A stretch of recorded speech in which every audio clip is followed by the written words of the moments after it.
A woman in a blood-red dress crashes a Seoul Mafia wedding and kisses the groom to save his life. What she doesn't know, that one kiss just signed her death warrant.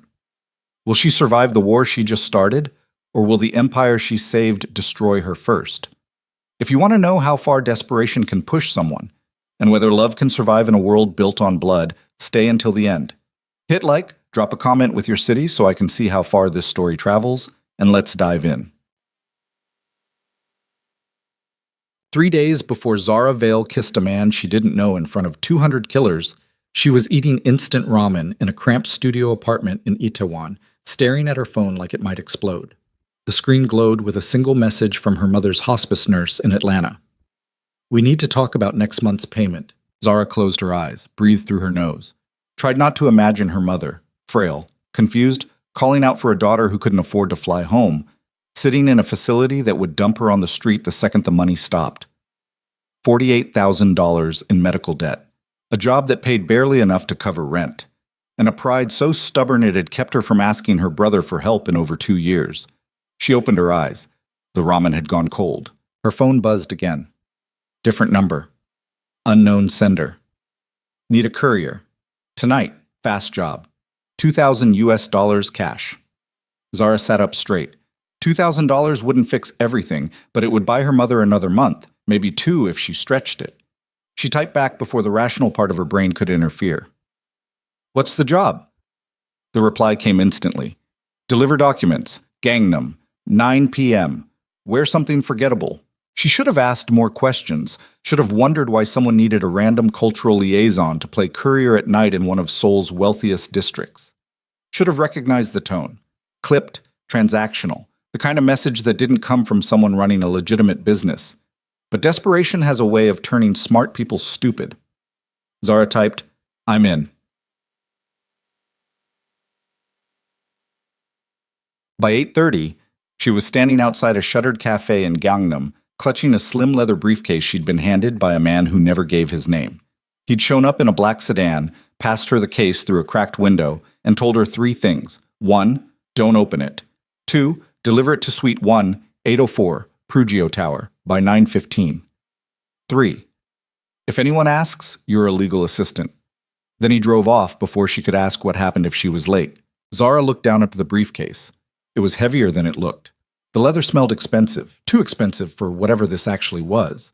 She should have walked away. She didn't. She flagged down a cab, gave the driver the address, and spent the entire ride convincing herself this was fine. People hired couriers all the time. Documents needed delivering. Maybe it was a business contract. Maybe someone's divorce papers. Maybe the cab stopped in front of a sleek glass tower that looked like it had been designed by someone who thought subtlety was for poor people. Zara paid the driver, stepped out onto the pristine sidewalk, and immediately felt out of place. Women in designer heels and men in tailored suits moved through the lobby like they owned the oxygen. She was wearing black jeans, a plain jacket, and boots that had seen better years. "Wear something forgettable," the message had said. Mission accomplished. She walked through the automated doors, briefcase clutched tight, and made her way toward the elevators. The lobby was all marble and gold accents, the kind of place where even the air felt expensive. A security guard glanced at her but didn't stop her. Zara pressed the call button. The elevator doors slid open. She stepped inside and froze. 3 men in black suits stood in the back corner. 2 of them had the kind of build that suggested they spent more time breaking bones than sitting at desks. The third was younger, leaner, with a jaw that could cut glass and eyes that looked like they'd stopped finding anything in the world surprising a long time ago. He was staring straight ahead, hands in his pockets, shoulders tight. Zara's instincts screamed at her to back out, but the doors were already closing. She stepped in, pressed 18, tried not to look at them. The elevator climbed. No one spoke. The air felt wrong, too still, too tense, like everyone was waiting for something to break. Zara focused on her breathing, counted the floors, tried to ignore the way one of the men kept glancing at her briefcase. 10th floor. 11th, 12th. The man with the sharp jaw shifted slightly. His voice came out low, controlled, but with an edge that suggested he was barely holding something back. "You work for Park?" Zara blinked. "What?" Simple question. His eyes flicked toward her, cold, assessing. "Do you work for the Park family?" I don't know what you're talking about. Her voice came out steadier than she felt. I'm just delivering documents. One of the other men snorted. At 9 p.m. to Prugio Tower. I'm a courier, Zara said, keeping her tone flat. I don't ask questions, I just deliver. The sharp-jawed man studied her for a long moment, then quietly. Smart. The elevator dinged. 15th floor. The doors opened. No one got out. Zara's pulse kicked up. She glanced at the panel. Her floor was next. 3 more seconds and she'd be out of this suffocating box and away from whatever the hell this was. 16th floor. 17th. The man spoke again, softer this time, almost to himself. Don't congratulate me yet. Zara frowned.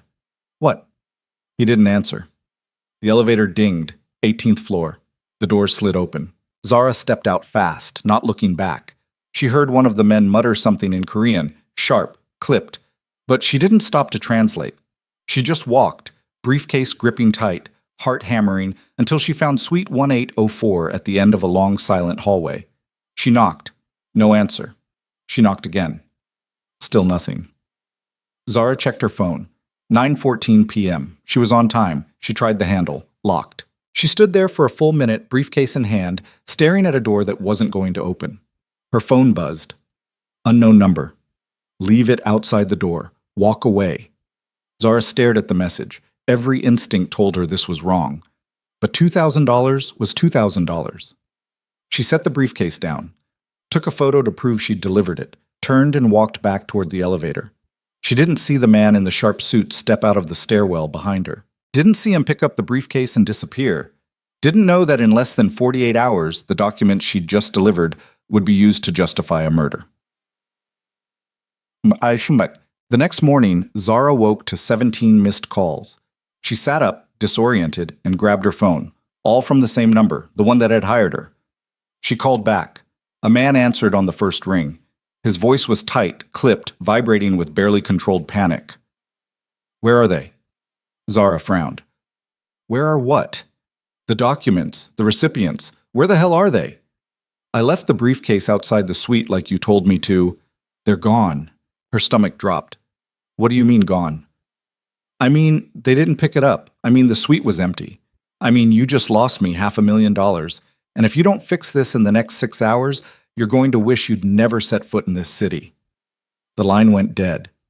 Zara sat there, phone trembling in her hand, trying to piece together what just happened. She'd delivered the briefcase. She had proof, a photo, a timestamp, everything. But if the suite was empty, if no one picked it up, her phone buzzed again. Different number.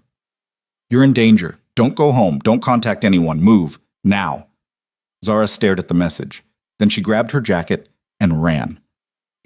She spent the next 12 hours in a hotel in Hongdae, paid for in cash, trying to figure out who the hell was threatening her and why. The number that sent the warning wouldn't respond to her messages. The man who'd hired her wouldn't pick up, and every time she closed her eyes, she saw the man in the elevator. Don't congratulate me yet. What the hell did that mean? By the time the sun set again, Zara had made a decision. She was going to find out what was in that briefcase, and who wanted it badly enough to threaten her life over it. A quick search on her phone pulled up society pages, business news, anything connected to Prugio Tower in Suite 1804. What she found made her blood run cold. The suite belonged to the Park family, one of Seoul's oldest, wealthiest, and most untouchable dynasties, with ties to construction, politics, and rumors of things far darker. And tomorrow night, the Parks were hosting an event, a wedding. Zara clicked on the announcement, her breath caught, because staring back at her from the screen was the man from the elevator. Cassian Ryu, CEO of Apex Industries, heir to an empire built on shipping, real estate, and whispers of organized crime that no journalist had ever been able to prove. He was marrying Seraphine Park. Zara's mind raced. The documents, the briefcase, the timing. She didn't know what she'd delivered, but she knew it was connected to this wedding. And if people were willing to threaten her over it, that meant something was about to go very, very wrong. She should walk away, let whatever was going to happen, happen. But the warning message kept echoing in her head. You're in danger, which meant she was already involved, whether she wanted to be or not. Zara closed her laptop, made another decision she'd probably regret, and started looking for a way into that wedding. Updayak. The venue was a private estate in Pyeongchang-dong, the kind of place that didn't appear on maps and required 3 levels of security clearance just to get near the gates. Zara had neither connections nor an invitation. What she did have was desperation, a borrowed catering uniform, and a fake ID she'd paid a guy in Itaewon $200 to make in 4 hours. It got her through the service entrance. Barely. The estate was massive. Marble floors, crystal chandeliers, walls lined with art that probably cost more than her entire bloodline. Staff moved through the halls like ghosts, silent and efficient, prepping for a ceremony that was clearly less about love and more about power. Zara kept her head down, carried a tray of champagne flutes she had no intention of serving, and tried to blend in. The ceremony was set to begin in an hour. She had no plan beyond find out what the hell is happening and get out alive. She moved through the hallways, listening. Fragments of conversation drifted past her in Korean, talk of contracts, alliances, mergers that had nothing to do with marriage and everything to do with empires. Then she heard it. A woman's laugh, sharp, cruel. Zara slowed. The voice was coming from a room at the end of the hall. The door was cracked open just enough. She shouldn't have looked. She looked. Inside, a woman in a wedding dress stood with her back to the door. Seraphine Park. Even from behind, she radiated the kind of beauty that felt weaponized, sharp shoulders, perfect posture, a dress that looked like it cost more than a car. And she wasn't alone. A man stood in front of her. Not Cassian. Someone else. Tall, broad-shouldered, hands on her waist. Seraphine tilted her head back and laughed. 6 months, she said, voice low and dripping with venom. That's all I need. 6 months of playing the devoted wife, and then she dragged a finger across her throat. The man grinned. And the empire? Mine. Seraphine's smile was a blade. All of it. Cassian's too principled to see it coming. He actually thinks this is about love. The man kissed her neck. You're terrifying. I'm efficient. Zara's blood turned to ice. She stepped back. Too fast. Her shoulder hit the door frame. The sound was soft, barely a thump. But Seraphine's head snapped toward the door. Zara ran. She didn't think, didn't plan, just moved, heart slamming, breath ragged, champagne flutes abandoned on a side table as she tore through the hallway and back toward the service wing. Behind her she heard voices, footsteps. She ducked into a storage room, pressed her back against the wall, and tried not to hyperventilate. 6 months. Then kill him. Cassian Ryu was walking into a trap, and Zara, a broke courier who just wanted to pay her mother's medical bills, was the only person who knew. She pulled out her phone. No signal. Of course. She could leave, slip out the service exit, disappear, pretend she'd never heard anything. Let a man die because it wasn't her problem. Zara closed her eyes. Saw her mother's face. Saw the man in the elevator, cold, controlled, but with something broken underneath. Don't congratulate me yet, he knew. Maybe not the details, but he knew something was wrong, and he was walking into it anyway. Zara opened her eyes, made the stupidest decision of her life, and started moving toward the ceremony hall. Sat. The wedding was everything you'd expect from 2 families who measured worth in blood and power. 200 guests sat in perfect rows, dressed in black and ice white, faces carefully neutral. The air smelled like imported roses and barely concealed tension. Zara stood in the shadows near the back, still in her catering uniform, heart hammering so hard she thought it might crack a rib. At the front of the hall, Cassian Ryu stood at the altar. He looked exactly like he had in the elevator. Sharp jaw, cold eyes, shoulders tight, like he was bracing for impact. He wore a black tuxedo that fit him like armor, and his expression gave away nothing. But Zara saw it. The slight clench of his jaw. The way his hands stayed at his sides, fingers flexed, like he was forcing himself not to reach for something. He looked like a man walking toward his own execution. Seraphine appeared at the far end of the aisle. She was stunning, vicious, perfect. The crowd rose, music swelled. Zara scanned the room, and then she saw it. 3rd row, left side. A man in a blue tie, jacket buttoned, hand resting just inside his coat. The angle was wrong. The posture was wrong. And when he shifted, Zara caught the glint of metal. A gun. Her body moved before her brain caught up. She pushed through the back row, ignored the sharp whispers, the hands grabbing at her uniform, the hissed warnings in Korean. She walked straight down the aisle. Every eye turned toward her. Seraphine stopped mid-step, face twisting in fury. Cassian's head snapped up, their eyes locked. Recognition flashed across his face, then confusion. Zara didn't stop. She reached the altar, grabbed his face with both hands and kissed him. Hard, reckless, desperate. Gasps erupted through the hall. She felt him freeze, felt the shock ripple through his body. And then she whispered against his lips, barely audible. "Gun, 3 o'clock, blue tie." For one heartbeat, nothing happened. Then everything exploded. Cassian's hand shot up. A signal. Fast. Sharp. His men moved like wolves. The man in the blue tie jerked to his feet, hand diving into his jacket. But he never got the gun out. 2 of Cassian's security slammed into him from either side, drove him to the ground, and ripped the weapon free. Screams tore through the hall. Guests scattered. Seraphine's face went white, then red, then murderous. Cassian pulled back from Zara, eyes blazing, and for one terrible second she thought he was going to shove her away. Instead, he yanked her behind him, body a wall between her and the chaos, and snarled at his men, "Lock it down! No one leaves!" Zara's legs gave out. Cassian caught her before she hit the floor, and she realized, too late, too completely, that she hadn't just stopped a murder. She'd just declared war. The world came back in fragments. First, the sound. Shouting in Korean, rapid-fire commands, the metallic click of weapons being drawn. Then the smell. Imported roses mixed with sweat and fear. Finally, the sensation of Cassian's hand locked around her wrist, fingers like iron, pulling her upright as the wedding hall descended into controlled chaos. Zara's vision swam. Her knees felt like water. "Move!" Cassian's voice cut through the noise, low and sharp. Not a request. She stumbled forward. He didn't let go. Around them, his men formed a perimeter, black suits, cold eyes, hands inside jackets where guns lived. The guests were being herded toward the exits by security that materialized from nowhere, faces pale, whispers spreading like poison. Seraphine stood frozen at the altar, wedding dress pooling around her like spilled milk, face twisted into something Zara couldn't quite read. Rage, fear, calculation. Maybe all three. Their eyes met. Seraphine's lips curved into something that wasn't quite a smile. Then she turned and walked off the platform, heels clicking like gunshots, and disappeared through a side door. Cassian's grip tightened on Zara's wrist. "Keep moving." "Where?" "Anywhere that isn't here."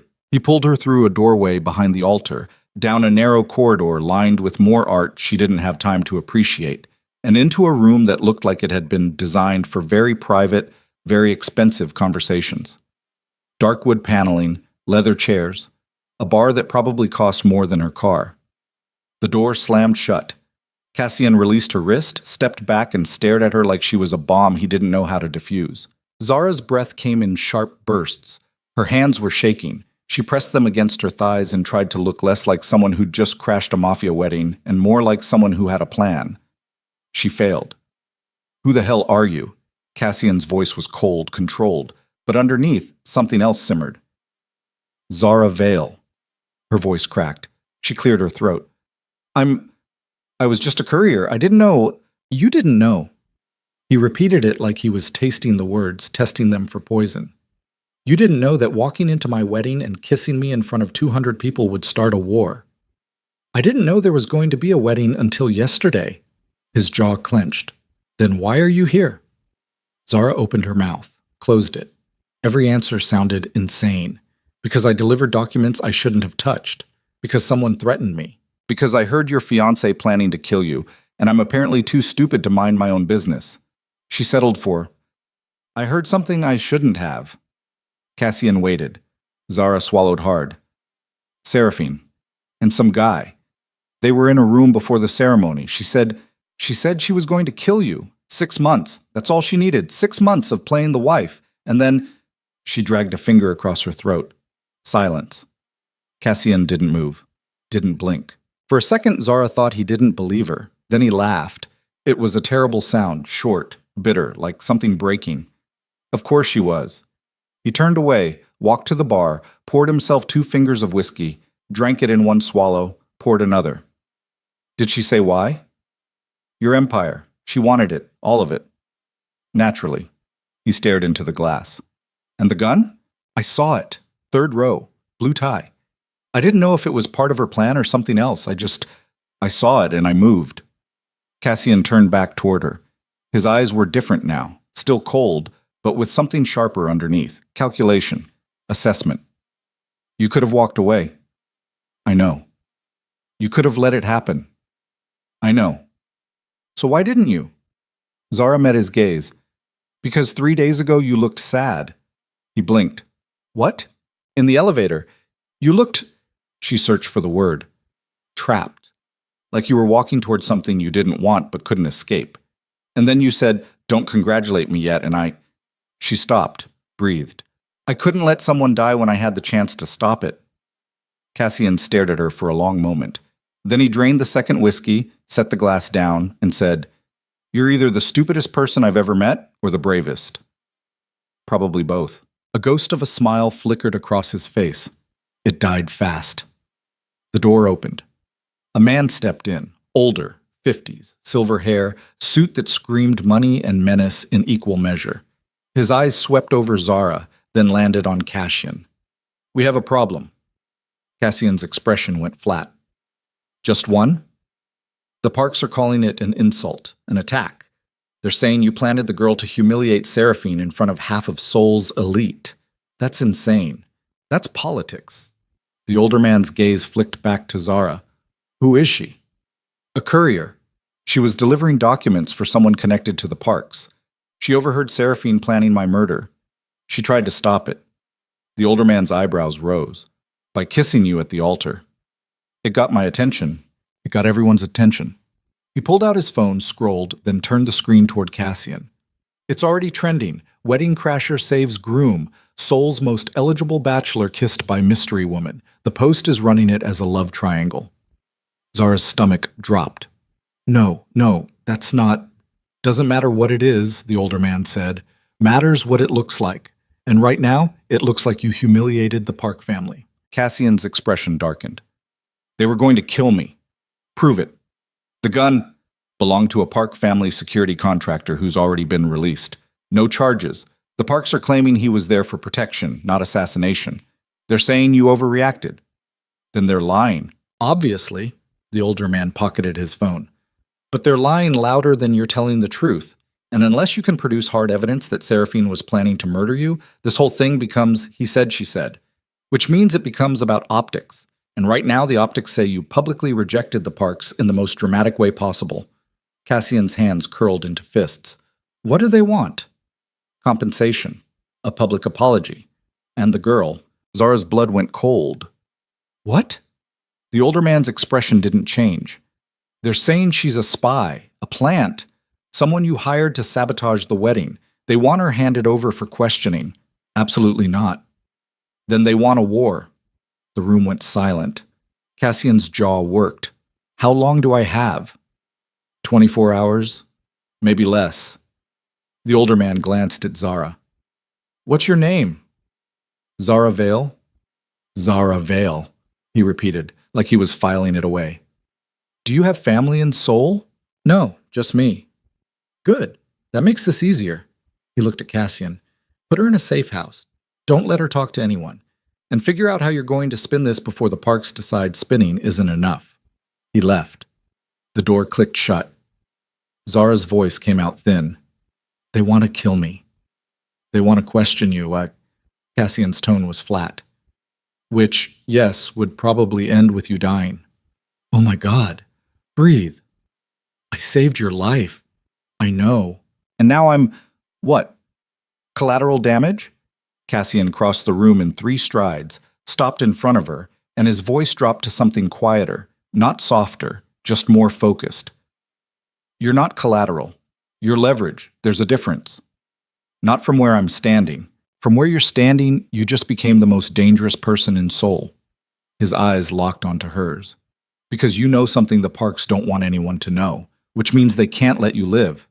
And I can't let them have you. Zara's breath hitched. So what happens now? Cassian stepped back, ran a hand through his hair. For the first time since she'd kissed him, he looked uncertain. Now, he said slowly. I figure out how to keep you alive without starting a war I can't win. And if you can't? His expression went cold again. Then I start the war anyway. Sad. The safe house was a penthouse in Gangnam, floor-to-ceiling windows, minimalist furniture, the kind of place that screamed money so loudly you couldn't hear anything else. Zara stood in the middle of the living room, still in her borrowed catering uniform, and tried not to think about how completely her life had imploded in the span of 72 hours. 3 days ago, she'd been eating cold ramen and worrying about hospital bills. Now she was hiding from a crime family in a penthouse that probably cost more per month than she'd earn in a year. The universe had a sick sense of humor. Cassian stood by the window, phone pressed to his ear, speaking rapid Korean in a tone that suggested whoever was on the other end was about to have a very bad day. Zara didn't speak Korean, but she recognized anger when she heard it. He ended the call, turned toward her. You'll stay here, 2 guards outside. Don't open the door for anyone. Don't leave. Don't contact anyone. For how long? Until I fix this. And if you can't? His expression didn't change. Then you disappear. Disappear where? Somewhere the Parks can't find you. Zara laughed. It came out sharp and a little unhinged. You're talking about witness protection. For a wedding I crashed. I'm talking about survival. Cassian stepped closer. The Parks don't forgive insults. They don't forget. And they sure as hell don't let people who embarrass them walk away. I didn't mean to embarrass anyone. I was trying to save your life. I know. His voice softened, barely. But intent doesn't matter. Only consequences. So what are my options? You don't have options. You have one move. Stay here. Stay quiet. Let me handle this. Zara stared at him. You don't even know me. No. So why are you protecting me? Cassian's jaw tightened. Because you didn't have to warn me. You didn't have to do anything. You could have walked away. But you didn't. Which means I owe you. You don't owe me anything.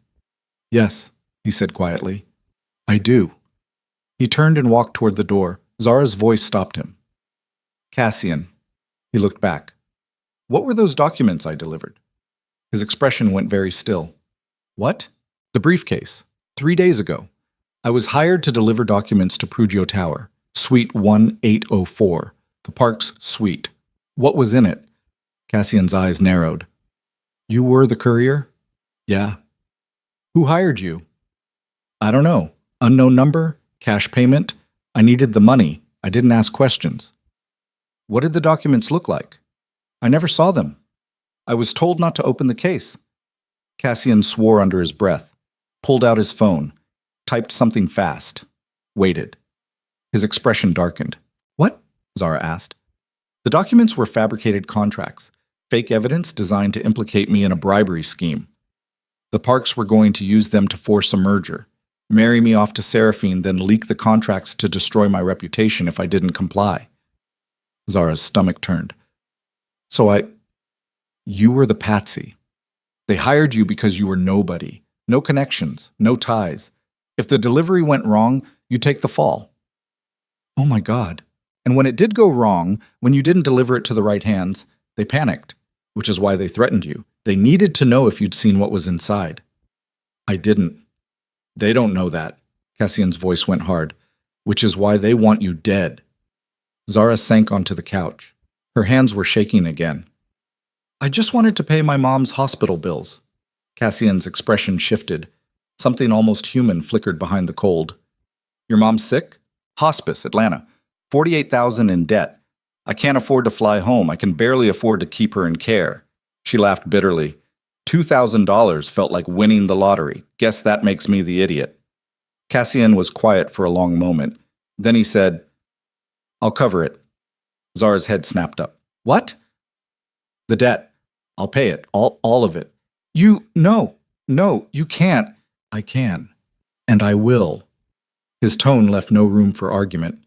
You saved my life. That's worth more than $48,000. I didn't do it for money. I know. That's why I'm paying. Zara stared at him. Why are you doing this? Cassian's jaw worked. Because most people in my world wouldn't have warned me. They would have let me die and figured out how to profit from it. You didn't. That's rare. And I don't forget rare. He turned and walked out before she could respond. The door clicked shut. Zara sat alone in the penthouse, surrounded by expensive furniture and plate glass windows, and realized she'd just made a deal with a man she didn't know. A man who controlled an empire. A man the Parks wanted destroyed. A man who, for reasons she didn't fully understand, had just decided she was worth saving. She should have felt grateful. Instead, she felt terrified, because gratitude came with strings. And in Cassian Ryu's world, strings were made of steel. Bullshit. 2 days passed in a blur of boredom and low-grade panic. Zara stayed in the penthouse, watched Seoul glitter outside the windows like a city made of broken glass, ate food delivered by silent guards who never made eye contact. She tried calling her mother's hospice. The nurse told her the account had been paid in full, 2 months in advance. Zara hung up and cried for 20 minutes. She didn't know if it was relief or guilt. On the third day, Cassian came back. He looked worse, tired, edges sharper, like he'd been grinding himself down to nothing. Zara was on the couch, wearing borrowed clothes, black jeans, plain shirt, everything too expensive and too clean. "We have a problem," Cassian said without preamble. "Another one?" The Parks made their move. They're not asking for compensation anymore. They're demanding a public trial. They want you charged with conspiracy, fraud, and attempted sabotage. Zara's chest tightened. "That's insane." "That's leverage. They're using you to force my hand. If I don't comply, they go to the authorities, fabricate evidence, bury you." "Can they do that?" "They own half the judges in Seoul, so yes." "Then what do we do?" Cassian's expression was unreadable. "We give them what they want." Zara's blood went cold. "You're handing me over." "No." He crossed the room, sat across from her. "I'm giving them a story they can't refuse. One that neutralizes you as a threat and keeps them from declaring war." "What kind of story?" Cassian met her eyes. "We're engaged." Zara blinked. "What?" "You and me. Publicly. A whirlwind romance. You weren't a spy. You were my secret lover. The wedding was a sham. I was never going to marry Seraphine. I was waiting for the right moment to call it off. You just accelerated the timeline." That's insane. It's plausible. The photos are already circulating. Seoul loves a scandal. This just reframes it. Reframes it into what? A love story. His voice was flat, clinical, like he was describing a business transaction. "You're not a threat. You're my fiancé. The Parks can't touch you without making it look like they're attacking my future wife, which means they lose public sympathy, which means they back off." Zara's head spun. "You want me to pretend to be in love with you? I want you to stay alive. This is how." "For how long?" 6 months, maybe less. Long enough for the heat to die down. Then we stage a quiet breakup. You go back to your life, I go back to mine. "And in the meantime?" "In the meantime, you live here. We make public appearances. Sell the story. Convince Seoul we're real." Zara stared at him. "You're serious?" "Completely." "And if I say no?" Cassian's expression didn't change. "Then I can't protect you. The Parks will come for you, and I won't be able to stop them." Silence stretched between them. Zara's mind raced. Every part of this was insane, dangerous, a lie that could collapse at any second, but the alternative was worse. "Okay," she said quietly. Cassian's eyes narrowed. "Okay? 6 months, fake engagement, then I walk away." "You're sure?" "No." She laughed bitterly. "But I don't have better options." Cassian stood, extended his hand. Zara looked at it. Then she took it. His grip was firm, warm, real. "One rule," he said. "No lies between us. Everything we show the world is fake. But when it's just you and me, we tell the truth." "Why?" "Because lies compound, and I don't want to lose track of what's real." Zara nodded. Cassian released her hand. "We announce it tomorrow," he said. "Press conference. You'll need to prepare." "Prepare how?" "Story, details, how we met, how long we've been together. It has to be airtight." "And if someone asks about the wedding?" "We say you couldn't watch me marry someone I didn't love. You acted on impulse. I realized in that moment I'd been lying to myself. We tell them the truth wrapped in romance. People eat that up." You've done this before. No. His expression went distant. But I've watched enough people lie to know how it works. He turned toward the door. Cash in. He stopped. Thank you for my mom, for everything. He didn't turn around. Don't thank me yet. Then he left. Zara sat alone again, surrounded by glass and steel, and wondered what the hell she'd just agreed to. Chak. The press conference was a nightmare. Zara stood next to Cassian on a platform in front of 50 reporters, cameras flashing like strobe lights, questions hurled in Korean and English, the noise overwhelming. Cassian's hand rested on the small of her back, a gesture that looked intimate, protective. It felt like a brand. We understand this comes as a surprise, Cassian said, voice smooth and controlled. But Zara and I have been seeing each other privately for several months. The wedding was arranged by our families. I agreed to it out of obligation. But when Zara walked into that ceremony, I realized I couldn't go through with a marriage built on duty instead of love. A reporter shouted, "Why didn't you call it off before the ceremony?" I was trying to honor a commitment. Zara reminded me that some commitments matter more. Another voice, "Ms. Vale, what made you crash the wedding?" Zara's throat went dry. Cassian's hand pressed slightly harder against her back. She swallowed. I couldn't watch the man I love marry someone else. The cameras exploded. Cassian pulled her closer, leaned in, whispered against her ear. Good, keep going. The reporters kept shouting. Zara kept lying. And somewhere in the chaos, she realized the line between the performance and reality was already starting to blur. That night, Cassian brought her a ring, platinum band, single diamond, understated, expensive. He slid it onto her finger without ceremony. This makes it official, he said. Zara stared at the ring. It felt heavy, foreign. How long do we have to wear these? Until it's over. And when is it over? Cassian's expression was unreadable. When the park stopped trying to kill you. That's not an answer. It's the only one I have. Zara twisted the ring. It caught the light, threw tiny rainbows across the wall. I don't know how to do this, she said quietly. Do what? Pretend, lie, be someone I'm not. Cassian sat across from her. You're not pretending to be someone else. You're just editing the truth, showing them the parts they want to see, hiding the rest. That sounds exhausting. It is. Is that how you live, all the time? His jaw tightened. Yes. Doesn't it get lonely? Cassian didn't answer. Zara looked at him. Really looked.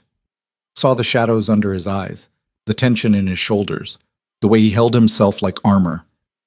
When's the last time you told someone the truth? She asked. Define truth. The real kind. Not strategy. Not spin. Just what you actually feel. Cassian's expression went distant. I don't remember. That's sad. That's survival. It's both. He met her eyes. For a second, something cracked, something raw and tired and human. Then it closed again. Get some sleep, he said. We have a charity gala tomorrow. You'll need to be sharp. Why? Because Seraphine will be there. Zara's stomach dropped. What? She's playing the victim, heartbroken fiancé. The parks are using her to win sympathy. We need to show a united front. You want me to stand in the same room as the woman who tried to kill you. I want you to stand next to me and smile. Make Soul believe we're untouchable. I'm not an actress. You convinced 50 reporters today. You'll be fine. Cassian, this is the deal, Zara. You agreed. His voice went hard. If you can't handle it, tell me now. Zara's hands curled into fists. I can handle it. Good. He stood, walked toward the door. Cassian. He paused. Do you ever regret it? This life? He didn't turn around. Every day. Then he left. Zara sat alone with the ring on her finger, the weight of a lie pressing down on her chest, and wondered how long she could keep pretending before the truth destroyed them both. The gala was held at the Shilla Hotel, ballroom dripping in gold and crystal.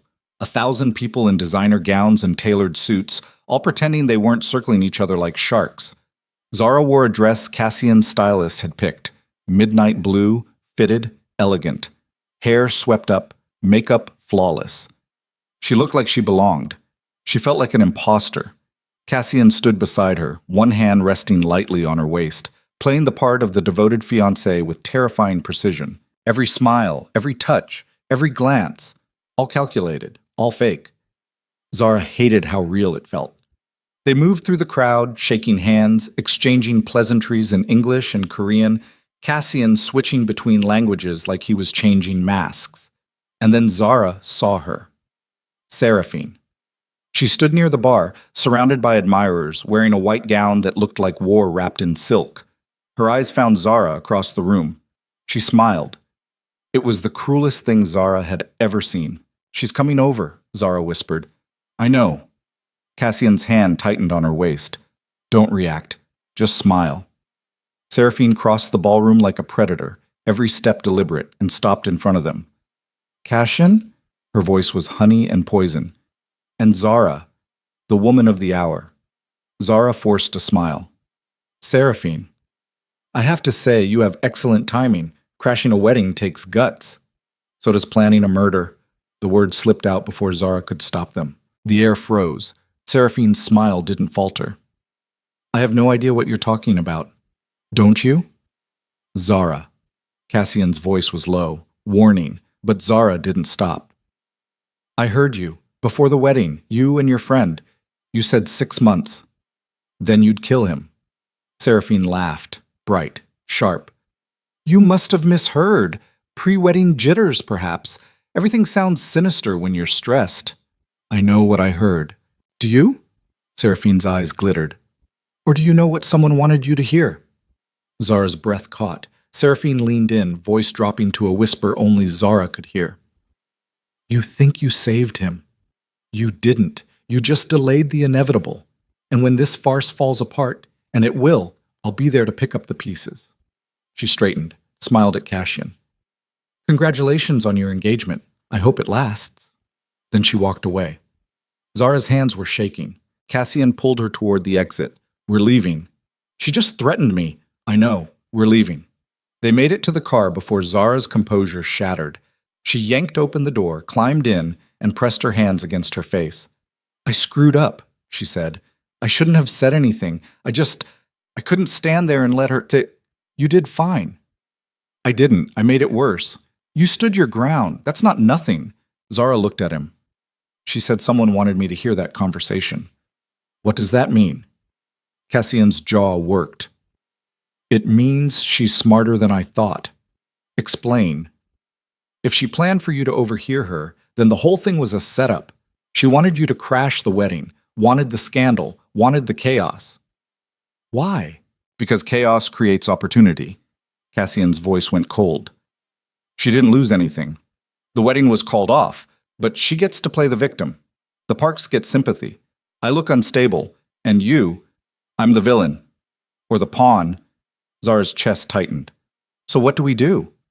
Cassian stared out the window at Seoul's glittering skyline. "We stop playing her game," he said quietly, "and start playing ours." "What does that mean?" He turned toward her. "It means we make this real." Zara's breath stopped. "What?" "Not the engagement, the threat. We find proof of what she's planning. Expose her before she can move. Turn the narrative. And if we can't?" Cassian's expression went dark. "Then we make sure she goes down with us." The plan started with a lie detector. Not the kind you saw in cop shows, wires and sensors and sweating suspects. This was corporate, sophisticated. A private security firm Cassian kept on retainer for situations that required information extracted quietly. Zara sat across from him in the penthouse living room 3 days after the gala, watching him outline the strategy like he was planning a merger instead of espionage. "We need proof," Cassian said, pacing near the windows. "Audio, video, documents.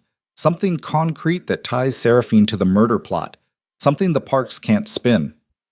"And how do we get that?" "We make her think she's winning." He stopped, turned toward her. "We stage a fight. Public, messy. Make it look like the engagement is falling apart." Zara's stomach twisted. "Why?" "Because if she thinks we're weak, she'll get sloppy.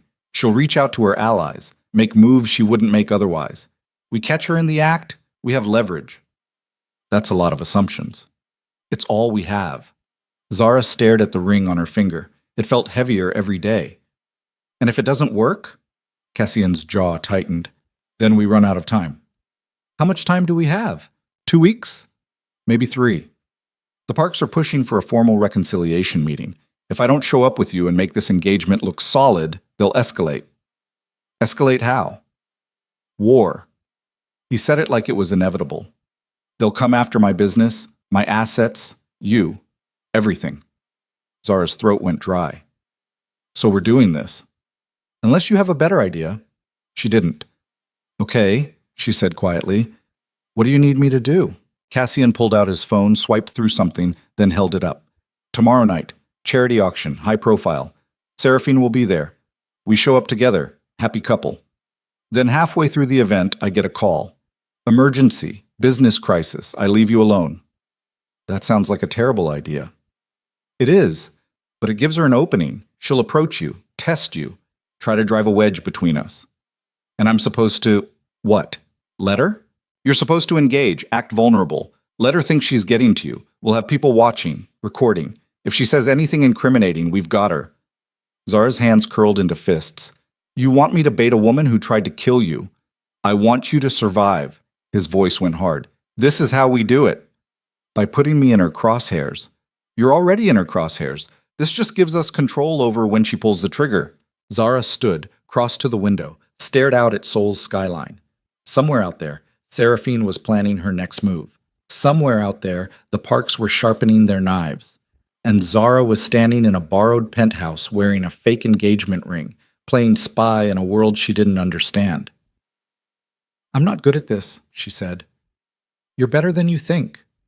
I'm terrified. Good. Cassian moved beside her. Fear keeps you sharp. Overconfidence gets you killed. Zara turned toward him. Have you ever been afraid? His expression flickered. Every day since I was 16. What happened when you were 16? Cassian's jaw worked. For a second, she thought he wouldn't answer. Then he said, My father died. Car accident, or that's what they called it. I found the brake line later. Someone cut it. Zara's breath caught. Who? I never found out. Could have been business rivals. Could have been the Parks. Could have been someone inside our own organization who wanted control. His voice went flat. I spent 2 years investigating. Found nothing. So I stopped asking questions and started building walls. Is that why you agreed to marry Seraphine? To stop the cycle? I agreed because I thought a treaty was safer than a war. Turns out, I was wrong. You didn't know she was planning to kill you. I should have. His hands curled into fists. I should have seen it coming. Should have trusted my instincts. But I was so focused on keeping the peace, I forgot that some people don't want peace. They want power, and they'll burn everything to get it.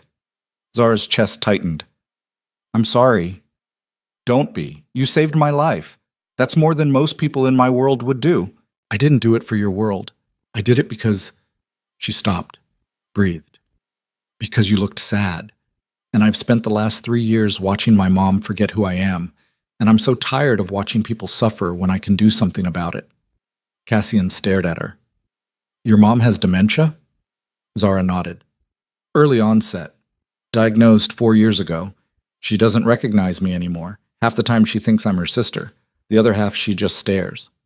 That's why you needed the money. That's why I need a lot of things I don't have. She laughed bitterly. Like common sense and self-preservation instincts. You have plenty of both. You just choose to ignore them.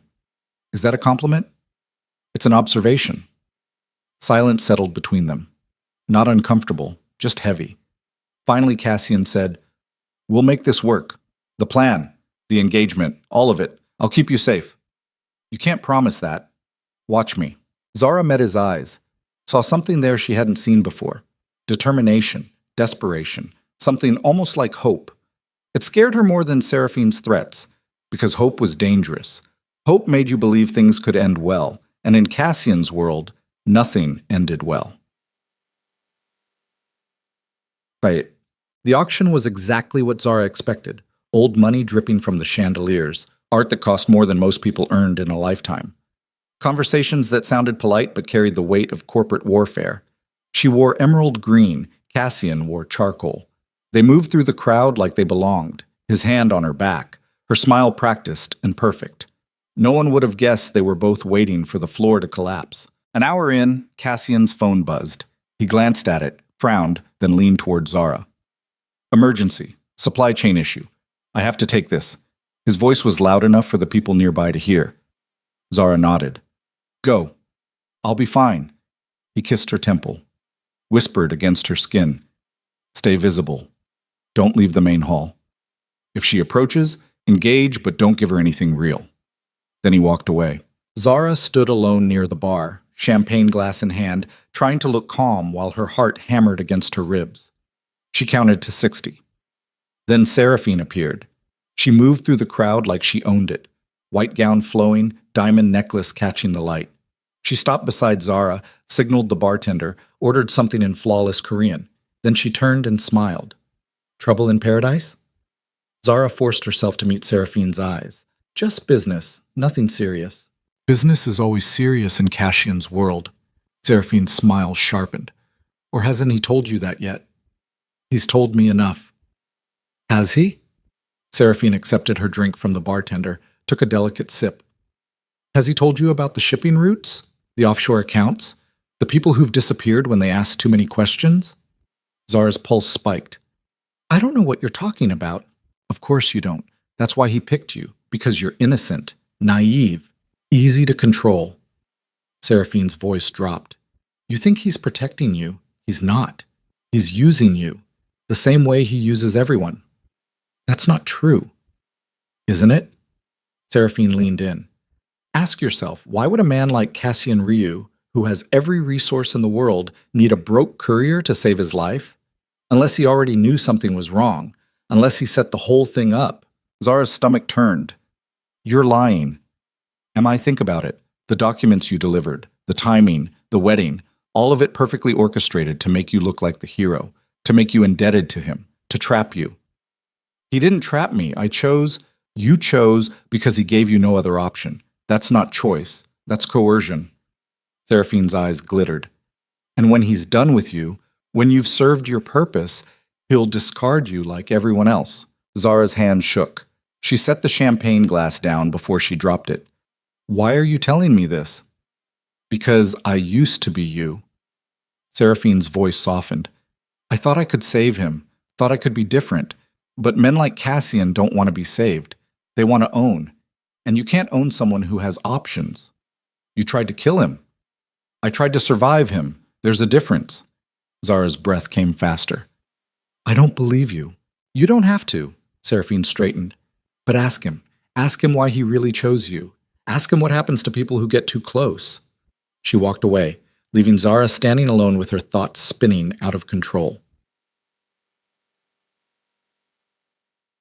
Cassian found her 20 minutes later on the balcony, hands gripping the railing, staring out at the city like it held answers.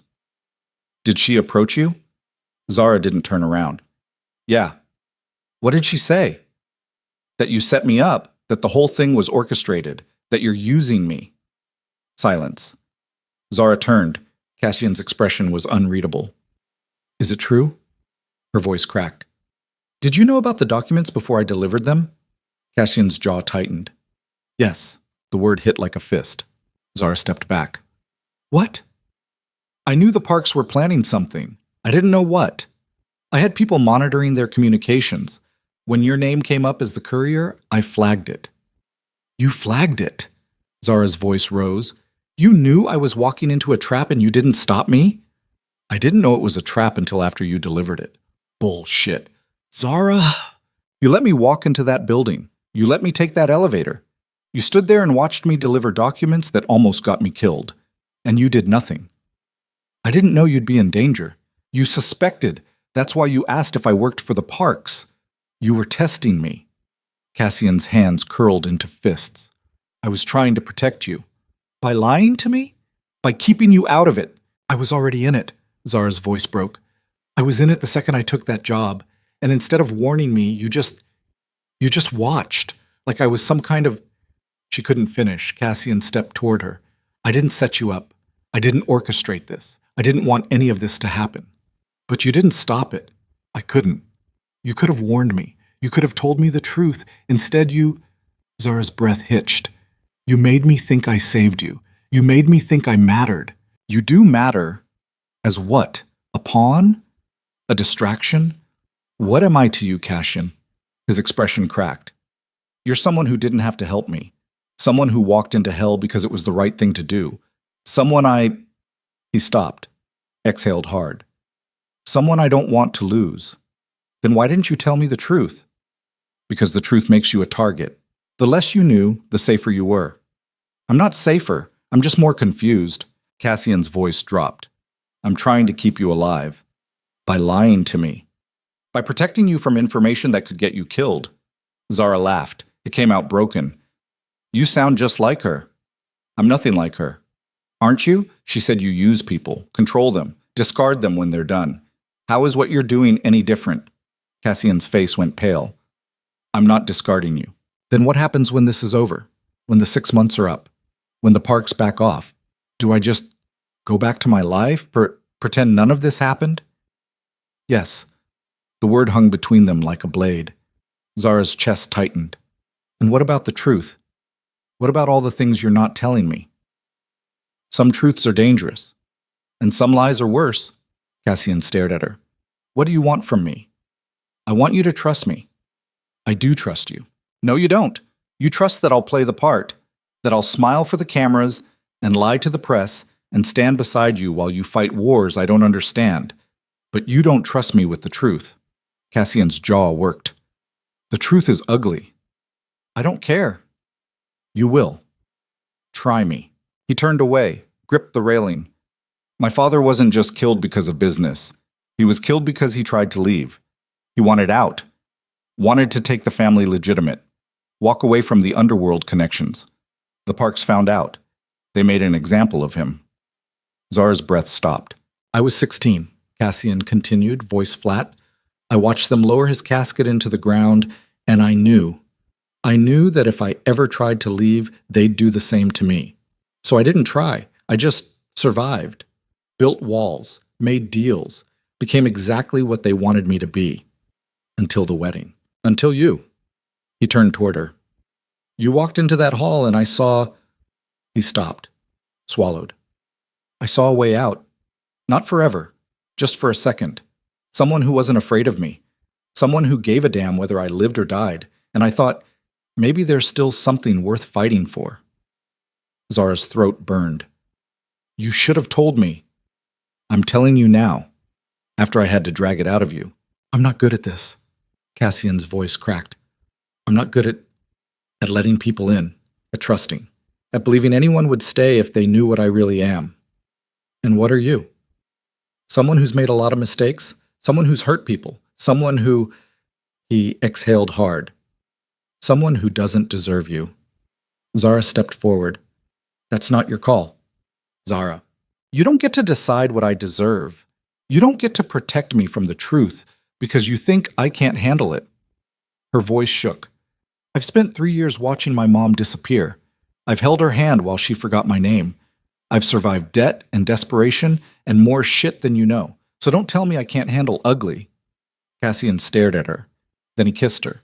It wasn't strategic, wasn't planned. It was raw and desperate and real. Zara froze, then kissed him back, hands fisting in his jacket, pulling him closer even as her brain screamed that this was a mistake.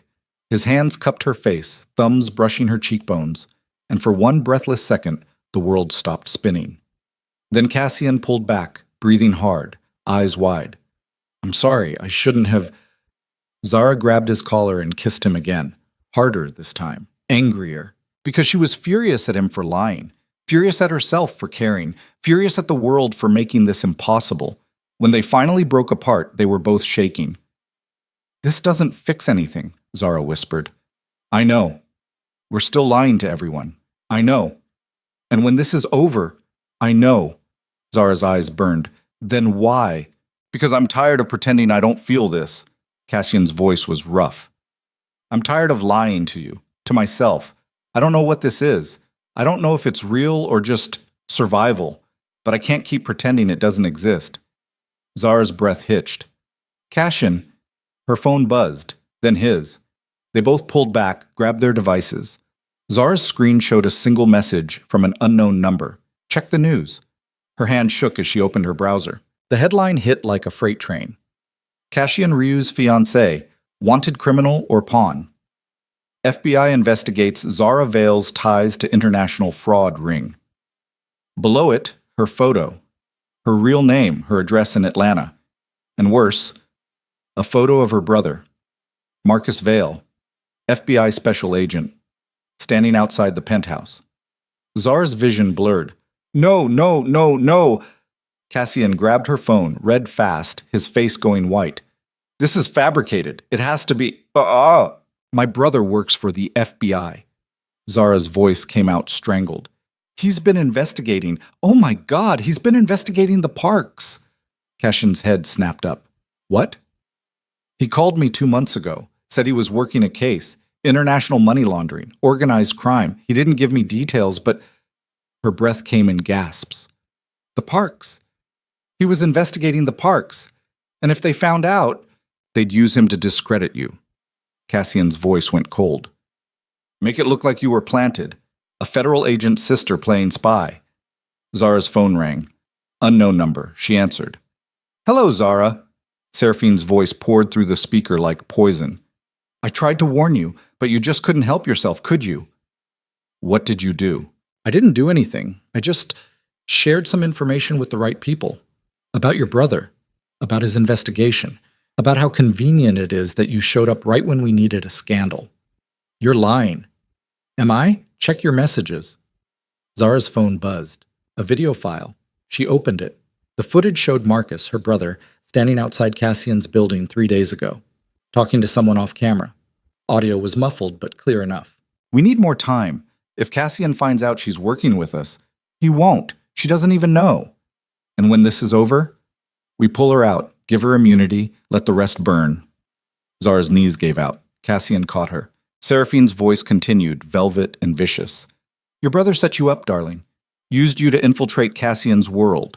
You were never the hero. You were always the bait. And now that we've exposed it, the parks have everything they need to destroy both of you. So here's what's going to happen.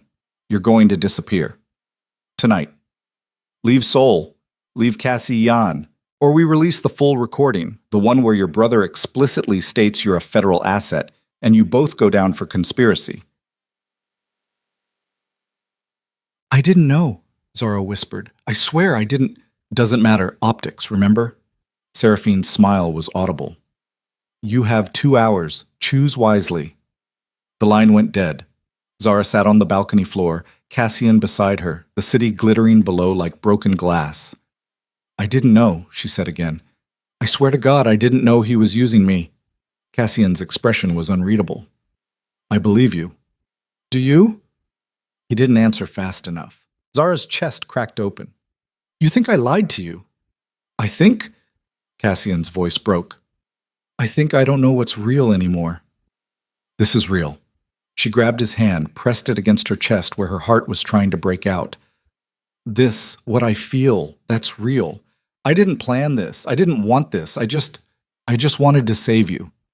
Or infiltrate me. Cassian? How do I know? His eyes were wild, desperate. How do I know you're not just playing a part?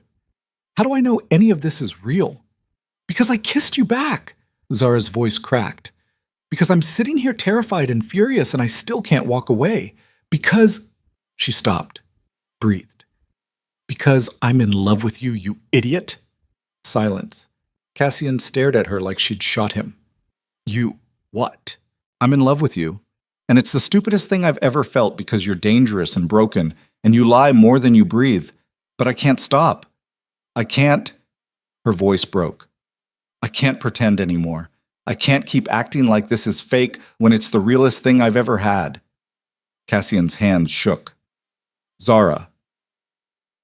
I didn't know about Marcus, I swear. And I don't know how to prove it to you. But I need you to believe me. Because if you don't... Tears slid down her face. If you don't, then Seraphine wins. The parks win. And we both lose everything. Cassian pulled her against him, buried his face in her hair, and his whole body trembled.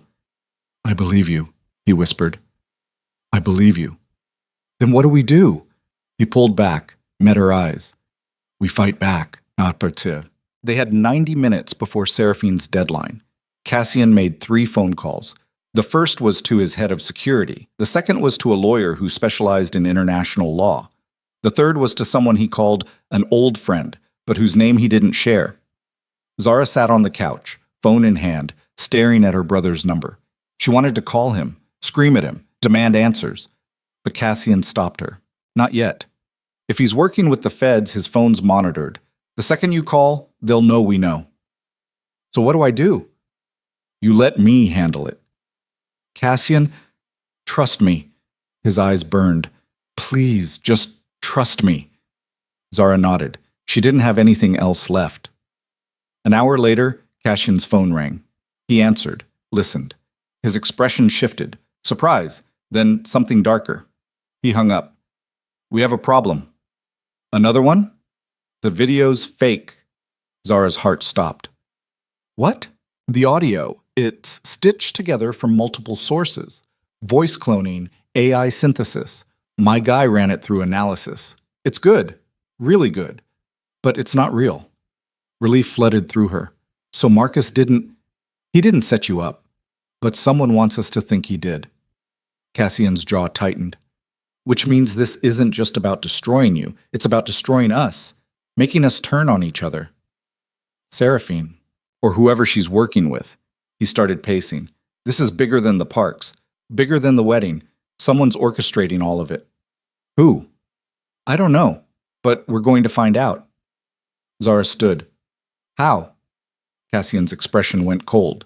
Calculated. We give them what they want. What do you mean? We stage the breakup, make it public, brutal, make them think they won. And then we go dark, disappear, regroup. And when they think we're broken, his smile was razor sharp. We hit them where it hurts. Zara's pulse kicked. That's insane. It's survival. It's the only move we have left. Zara stared at him, at the man who'd lied to her, used her, kissed her like he meant it. The man she'd just told she loved. If we do this, she said quietly, we can't come back from it. Everyone will think we're done. Finished. I know. And when it's over, if it's over, there's no guarantee we'll have anything left. I know. Cassian stepped closer. But I'd rather burn everything down fighting beside you than survive alone. Zara's breath caught. Then she kissed him. Not desperate this time, not angry, just real.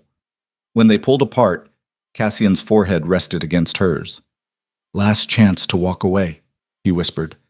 Zara's hands fisted in his shirt. Not a chance.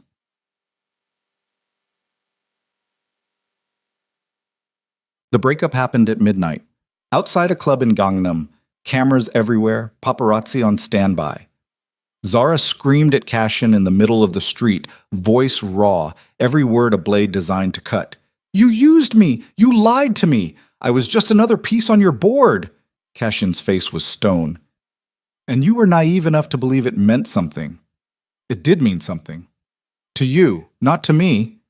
The words were scripted, rehearsed. They still felt like dying. Zara ripped the ring off her finger, threw it at him. It bounced off his chest, clattered to the pavement. We're done. We were always done. She turned and walked away. Didn't look back. Even when she heard him say her name. Even when every instinct screamed to turn around. She got into the waiting car, not Cassian's, someone else's, and disappeared into Seoul's neon veins. Behind her, Cassian stood alone on the sidewalk, ring in his hand, cameras flashing like lightning. And across the city, in a penthouse Zara would never see, Seraphine Park smiled. Because the game was finally going exactly as planned. The safe house wasn't safe. Zara knew it the second she stepped inside. A cramped apartment in Mulaidong, industrial district. The kind of place where nobody asked questions and nobody remembered faces. The man who'd driven her hadn't spoken once during the 40-minute ride. Just handed her a burner phone and a key and disappeared into the night. Now she stood alone in the dark, listening to the building creak and settle, every sound amplified by adrenaline and fear. Her hands still shook from the performance, from throwing the ring, from walking away from Cassian like he meant nothing. Her phone, the burner, buzzed. Single message. No name. 48 hours. Stay dark. Don't contact anyone. I'll come for you. Cassie Yan. Zara pressed the phone against her forehead, closed her eyes, and tried to breathe through the panic clawing up her throat. 48 hours alone. 48 hours of not knowing if the plan was working, not knowing if Seraphine believed the breakup, not knowing if Cassian was alive or bleeding out somewhere because she'd left him standing on that sidewalk like bait. She wanted to scream. Instead, she locked the door, shoved a chair under the handle, and collapsed onto the bare mattress in the corner. Sleep didn't come. Just the weight of everything she'd said, everything she'd felt. "I'm in love with you." The words echoed in her skull like a confession she couldn't take back. And the worst part, the part that made her chest ache, was that she'd meant it, every word. Brahmat. 30 hours later, Zara's phone buzzed again. Different number. Unknown. She stared at it, finger hovering over the screen. It could be Cassian, could be his people, could be the Parks. She answered. Zara Vale. A woman's voice, American accent, clipped, professional. "My name is Agent Sarah Chen, FBI. I need you to listen very carefully." Zara's breath stopped. "How did you get this number?" "Your brother gave it to me."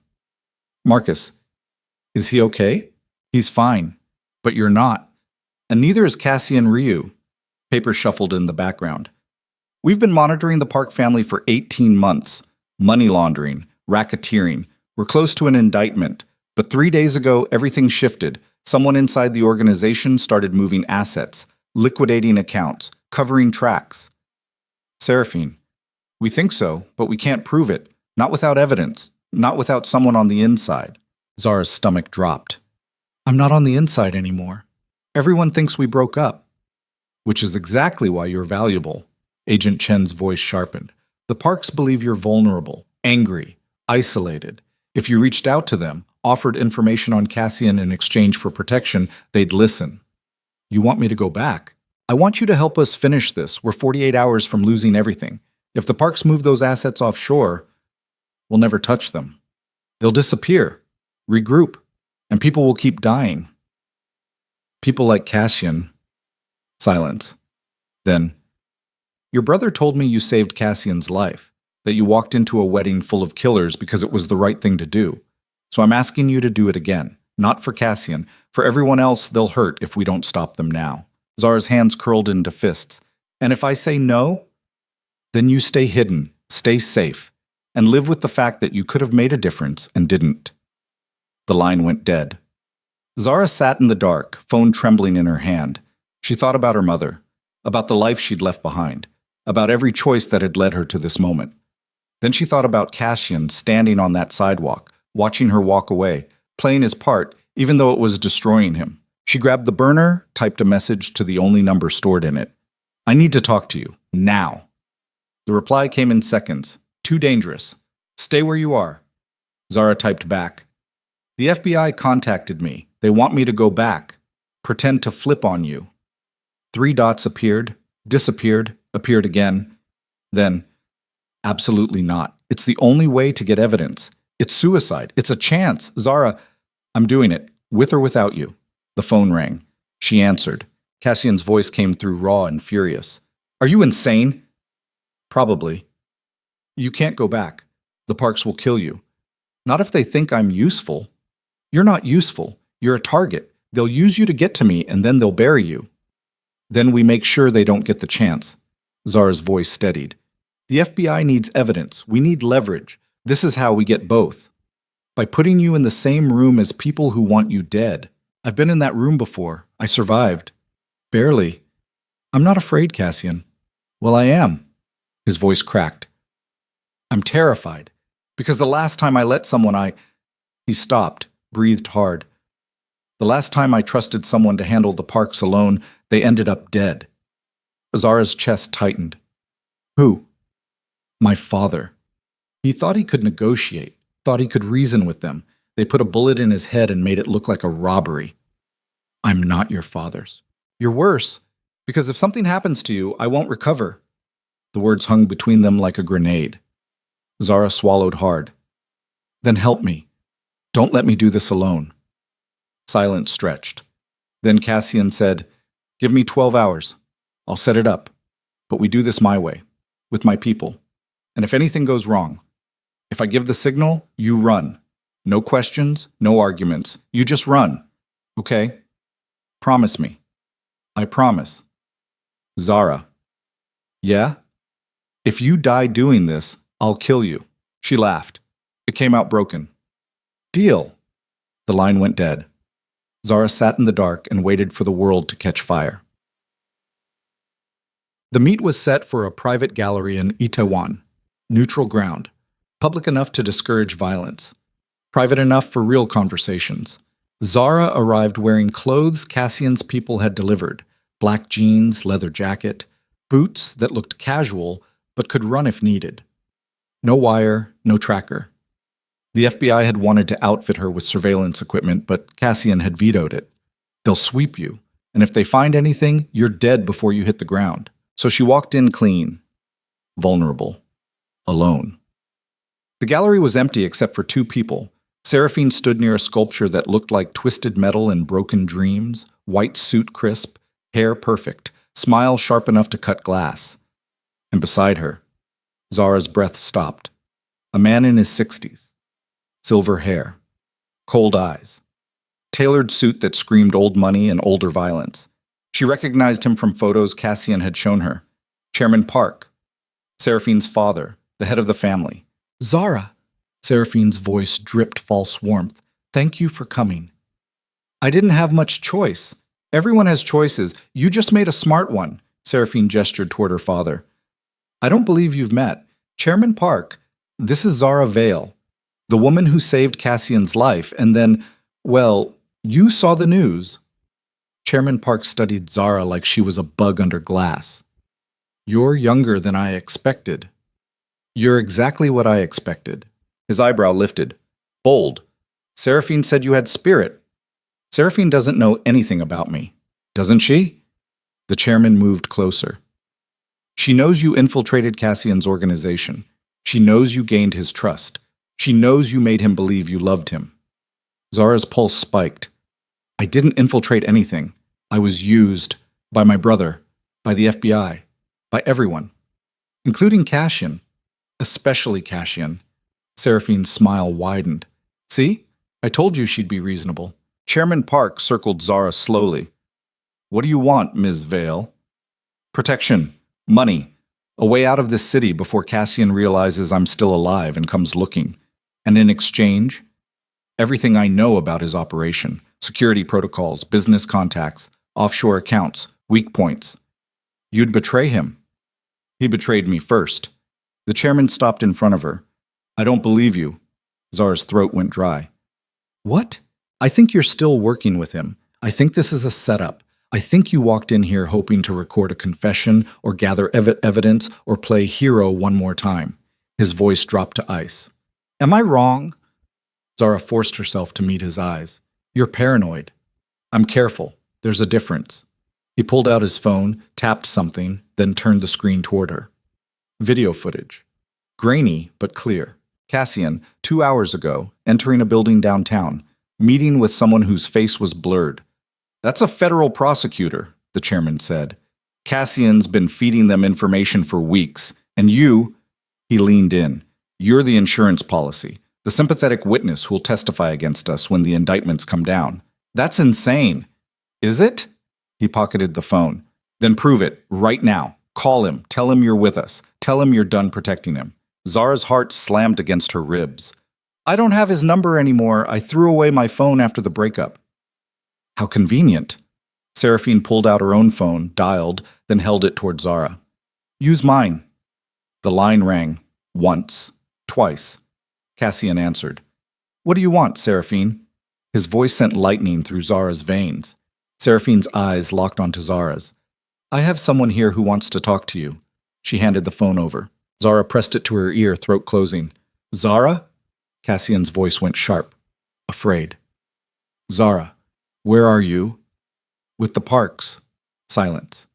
Then, get out, now. I can't. Zara, I'm done, Cassian.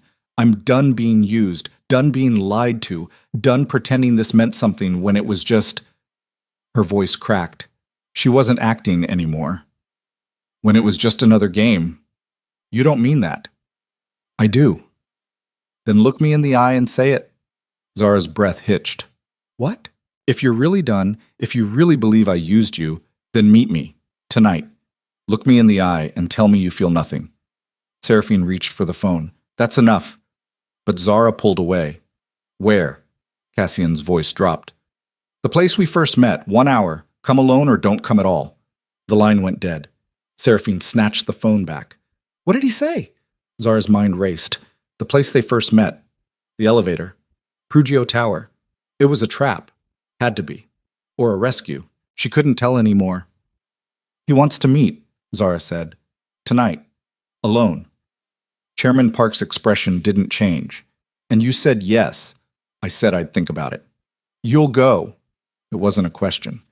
Because despite everything, you still care about him, which makes you predictable. And predictable people are easy to control. I'm not going. Yes, you are. Because if you don't, we'll assume you're working with him, and we'll handle you accordingly. The chairman stepped closer. But if you do go, if you meet him, we'll be watching. And when he reveals whatever plan you two have been cooking up, we'll have everything we need to destroy you both. Zara's hands curled into fists. And if there is no plan, then one of you won't leave that building alive. He smiled.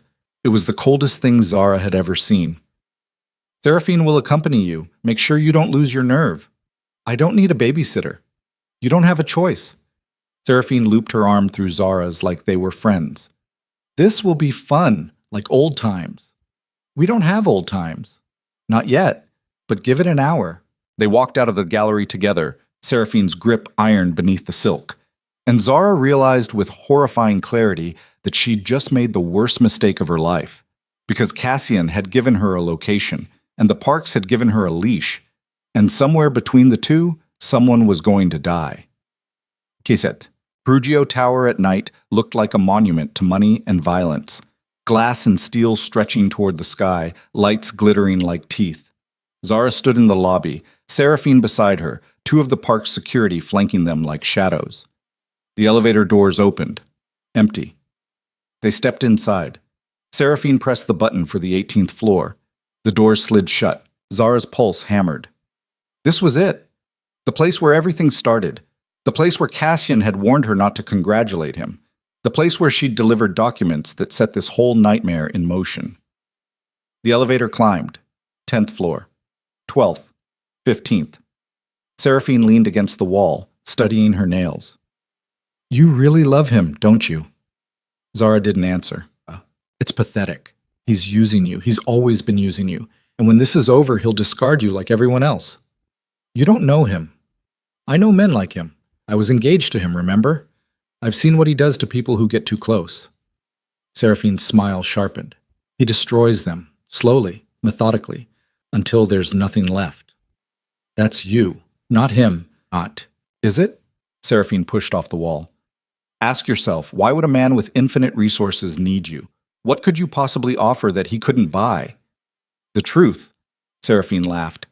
The truth is a commodity, darling, and in Cassian's world, it's worthless. The elevator dinged. 18th floor. The doors opened. Cassian stood in the hallway, alone. No guards. No weapons visible. Just him in dark jeans and a black jacket, looking like he hadn't slept in days. His eyes found Zara's. Everything else disappeared. Seraphine stepped out first. Hello, Cassian. Miss me? Not even a little. His gaze didn't leave Zara. You okay? Zara nodded. She's fine, Seraphine said. For now. Whether she stays that way depends on what happens in the next 5 minutes. Cassian's jaw tightened. This is between me and her. Nothing is between you two anymore. You made that very clear at the breakup. Seraphine gestured toward Suite 1804. Shall we? I believe you wanted to talk. They walked down the hallway, Cassian in front, Zara beside him, Seraphine and her guards behind. The suite door was unlocked. Inside, the space was exactly as Zara remembered. Empty, cold, windows overlooking Soul's sprawl. Cassian turned to face them. Everyone out, except Zara. Not happening, Seraphine said. I wasn't asking, and I wasn't offering. She nodded to her guards. They moved to block the door. Anything you want to say to her, you can say in front of me. Cassian's expression went flat. Fine. Zara, do you trust me? The question hung in the air like a blade. Zara's throat closed. What? Simple question. After everything, after the lies, after the breakup, do you trust me? She looked at him, really looked, saw the tension in his shoulders, the exhaustion in his eyes, the way his hands stayed loose at his sides even though every muscle screamed fight. Yes, she whispered. Then get down. Zara dropped. The windows exploded. Glass shattered inward as three figures crashed through on rappel lines, black tactical gear, helmets, weapons raised. The park guards went for their guns, too slow. The tactical team fired, non-lethal rounds, rubber bullets slamming into chests and legs, dropping the guards in seconds. Seraphine screamed. Cassian grabbed Zara, yanked her behind a concrete pillar as chaos erupted. FBI, hands where we can see them. Zara's ears rang, her vision blurred. Cassian's arms locked around her, shielding her from the glass and noise and violence. You're okay, he said against her hair. You're okay. I've got you. What's happening? Kit, the FBI. I called them, told them where you'd be, gave them everything. Zara pulled back, staring at him. You set this up. I told you I'd keep you safe. By starting a war? By ending one. More agents poured through the door. Seraphine was on the ground, hands zip-tied, screaming threats in Korean and English. The guards were disarmed, secured, read their rights. And standing in the doorway, Marcus, Zara's brother. He crossed the room in 3 strides and pulled her into a hug so tight she couldn't breathe.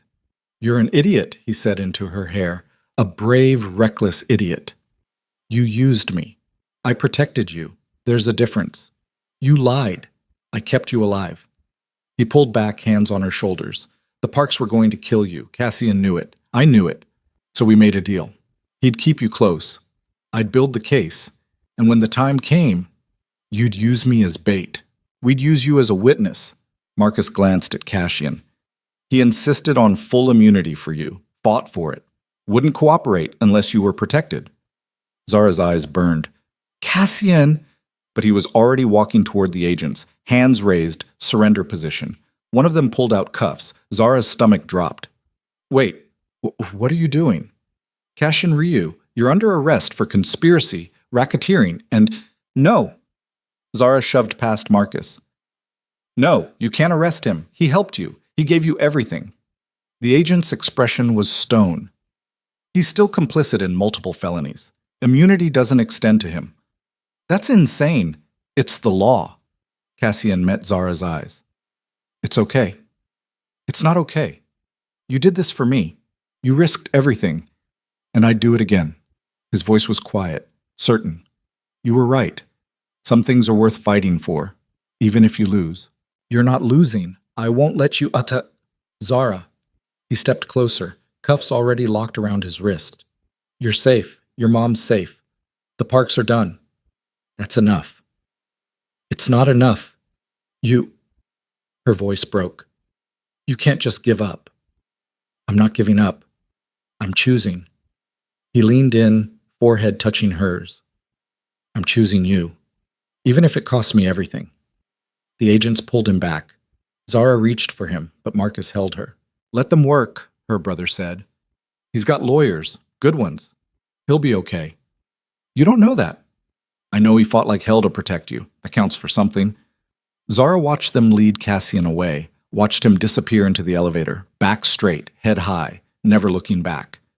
And she realized with devastating clarity that he'd been planning this all along. The breakup, the meet, the FBI, all of it designed to get her out, to save her, even if it destroyed him. Seraphine was still screaming as they dragged her past. This isn't over! You think you've won? You haven't won anything! But Zara wasn't listening. She was staring at the empty hallway where Cassian had stood, at the place where everything had started and ended, and maybe, if she fought hard enough, could start again. But the FBI field office was fluorescent lights and cold coffee and questions that went on for hours. Zara told them everything. The documents, the wedding, the threats, every conversation with Seraphine, every moment with Cassian. They recorded it, cataloged it, turned her life into evidence. When they were done, Agent Chen walked her out. You did good, she said. Really good. We've got enough to put the Parks away for decades. And Cassian, she paused. His cooperation will count in his favor. He won't walk free. But he won't spend the rest of his life in prison either. How long? 3 years. Maybe 5 if the judge is harsh, but with good behavior. 3 years. Zara's chest felt hollow. That's a long time. It's better than dead. Is it? Agent Chen's expression softened. He asked me to give you something. She handed Zara an envelope. Inside, a single piece of paper. Cassian's handwriting. You saved my life twice. Once in a wedding, once in this. I don't know how to repay that, but I know I don't regret it. Any of it, even the parts that hurt. Wait for me. Or don't. I'll understand either way. But if you do, if you're still there when I get out, I promise I'll spend the rest of my life making sure you never regret saving me. Yours, C. Zara's hands shook. She folded the letter, pressed it against her chest, and made a decision that would define the rest of her life. 3 days later, Zara stood in a courtroom and watched Cassian plead guilty to 7 counts of conspiracy and racketeering. He wore a suit, looked calm, answered the judge's questions with quiet certainty. When the sentence came down, 4 years, eligible for parole in 3, he didn't flinch, just nodded, accepted it. The bailiffs moved to take him away. He turned, their eyes met across the courtroom. Zara stood, and mouthed 2 words. I'll wait. Cassian's expression cracked, just for a second. Then he smiled, and let them lead him away. Zara walked out of the courthouse into Seoul's winter sun, Marcus beside her, and felt something shift in her chest. Not closure, not relief, just the quiet certainty that some stories didn't end. They just paused, waiting for the next chapter to begin. The first letter came 3 weeks after the sentencing. Zara found it in her mailbox at the new apartment Marcus had helped her rent in Yeonam-dong, a neighborhood far enough from Gangnam's glitter to feel like breathing again. The envelope was plain, institutional, stamped with the name of a correctional facility 2 hours outside Seoul. She stared at it for a full minute before opening it. Inside, Cassian's handwriting. Neat, controlled, like he was keeping himself together one carefully formed letter at a time. Day 21. They gave me a cellmate who snores. I'm not sleeping much, but that's okay. Gives me time to think. I keep replaying that moment in the courthouse. When you stood up. When you said you'd wait.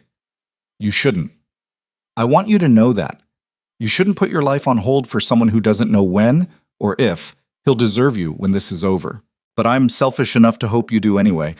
How's your mom? Zara sat on the floor of her empty apartment, letter trembling in her hands, and cried for the first time since the arrest. Not because it was sad, because it was real. She wrote back that night. But the months blurred together in a rhythm Zara hadn't expected. Work, letters, visits when the facility allowed them, and the slow, aching process of rebuilding a life that had been shattered and glued back together in a shape she didn't quite recognize. She got a job teaching English at a language academy in Hongdae. The pay was decent. The kids were loud and occasionally brilliant. It wasn't glamorous, but it was hers. Marcus stayed in Seoul for another month, wrapping up the case against the Parks, then flew back to Atlanta. Before he left, he took Zara to dinner and said the thing he'd been holding back since the courthouse. You don't have to do this, you know. Zara looked up from her bibimbap. Do what? Wait for him. Pin your whole life on a guy who's going to be locked up for years. I'm not pinning my life on him. I'm living it. He's just part of it. A part you can't touch. Can't see except through glass once a month. Zara, that's not a relationship. That's penance. Maybe I need penance. Marcus's jaw worked. For what? Saving his life? Bringing down a crime family? You didn't do anything wrong. I fell in love with someone I shouldn't have. That's not a crime. It feels like one. Her brother reached across the table, grabbed her hand. You deserve better than waiting. Maybe. Zara's throat tightened. But I'm doing it anyway. Marcus squeezed her hand and didn't argue. 3 days later, he was gone, and Zara was alone again. Except she wasn't, because every week another letter came. Book. Day 87. I'm teaching English to some of the other inmates. Turns out a business degree and a criminal empire don't actually prepare you for subjunctive clauses. Who knew? I think about you constantly. About that night on the balcony when you told me you loved me, and I didn't say it back because I was terrified it would make losing you worse. Turns out I lost you anyway. Or I'm losing you, slowly, in increments measured by visiting hours and censored letters. I don't know how to make that okay. See? Day 143. One of the guards asked me why I'm in here. I told him I tried to protect someone and it backfired. He laughed, said that's the story of every guy in this place. Maybe he's right. Maybe we're all just people who loved the wrong person, or made the wrong choice, or believed we could outrun consequences. I don't regret protecting you, but I regret that it cost us time. How much time do we have left? That's the question that keeps me up at night. C. That's day 200. My lawyer says I might be eligible for early parole. 18 months if I keep my head down and don't cause trouble. 18 months sounds like forever and nothing at the same time. I keep thinking about what happens after, if there even is an after, if you'll still be there, if I'll still be someone worth waiting for. I don't know the answer to any of it, but I'm trying to become someone who deserves one. C. Zara read every letter twice. Once when it arrived, once before she slept. She wrote back every time, told him about her students, about the neighborhood, about her mom, who'd been moved to a better facility in Atlanta, fully covered, memory still gone but body stable. She didn't tell him about the night she woke up reaching for someone who wasn't there, or the way her chest ached every time she passed Prugio Tower, or how she'd kept the engagement ring he'd given her, hidden in a drawer she never opened but couldn't throw away. Some truths were too raw to put on paper. The first visit happened on a gray morning in April, 8 months after the sentencing. Zara took a bus to the facility, went through security, waited in a room that smelled like industrial cleaner and broken promises. When they brought Cassian in, she almost didn't recognize him. He'd lost weight. Not much, but enough to sharpen the angles of his face. His hair was shorter. No designer clothes, just standard-issue prison uniform that made him look younger and harder at the same time. But his eyes were the same. Tired, wary, hungry for something he couldn't name. He sat across from her, hands folded on the table between them, and for a long moment neither of them spoke. Then Cassian said, "You came." "Of course I came." "I wasn't sure you would." "I said I'd wait." People say a lot of things. His voice was rough, like he'd forgotten how to talk to someone who wasn't a guard or an inmate. "Doesn't mean they mean it." Zara leaned forward. "I meant it." Cassian's throat worked. "Why?" "Because I love you, and that doesn't stop just because you're in here." "It should." "Well, it doesn't." He stared at her like she was something impossible. "I don't deserve you." "Probably not, but that's not your call." A ghost of a smile flickered across his face. "You're stubborn." "You're just figuring that out now?" "No, I forgot how much I missed it." They sat in silence for a while. Not uncomfortable, just heavy with everything they couldn't say in a monitored room with guards watching. Finally, Cassian said, "How's your mom?" "Stable. Marcus checks on her. Sends me updates." "And you?" "I'm okay." "Liar." Zara's chest tightened. "I'm surviving. Same as you." "That's not the same as okay." "No, but it's what we've got." Cassian's hands curled into fists on the table. "I hate this. I hate that you're out there living half a life because of me. I hate that I can't—" He stopped, breathed hard. "I hate that I can't touch you, can't hold you, can't do anything except sit here and watch you through glass like you're something I'll never get back." Zara's eyes burned. "You'll get out. 18 months. Maybe less." "And then what? We pick up where we left off? Pretend the last 2 years didn't happen? We figure it out, together." "What if there's nothing to figure out? What if I get out and you realize you waited for someone who doesn't exist anymore?" "Then we'll deal with it." Zara's voice shook. "But I'm not walking away. Not now. Not after everything." Cassian stared at her for a long moment. Then he pressed his palm flat against the table. Zara pressed hers against the other side. Not touching, but close enough. "I love you," he said quietly. "I should have said it before. On the balcony, in the courthouse, every single time. But I was terrified it would make losing you hurt more." "Does it?" "Yes." But I'd rather hurt than feel nothing. Zara's throat closed. Me too. The guard called time. Cassian stood slowly, like every movement cost him. Zara stood too. I'll come back, she said, next month, and the month after, as many times as they let me. You don't have to. I want to. Cassian's expression cracked. Okay. He walked away without looking back. Zara watched until he disappeared through the door. Then she walked out into the spring rain and let it wash away the tears she couldn't cry inside. 14 months later, Zara stood outside the correctional facility at dawn, hands shoved in her jacket pockets, breath misting in the cold. The gates opened. Cassian walked out. He looked different, older, sharper, like prison had filed away everything soft and left only the essential parts. But when he saw her, his expression broke open. Relief, disbelief, something that looked like hope. He crossed the distance in 5 strides and pulled her into his arms. Zara buried her face in his chest and felt him shake. You're here, he said against her hair. You're really here. I told you I'd wait. I didn't believe you. Believe it now? He pulled back, hands cupping her face, eyes searching hers like he was trying to memorize every detail. Yeah, he whispered. I believe it now. He kissed her. Not desperate, not frantic, just real. And for the first time in 22 months, Zara felt like she could breathe.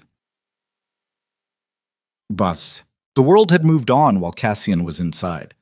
The Parks were serving concurrent sentences in 3 different facilities. Seraphine got 15 years.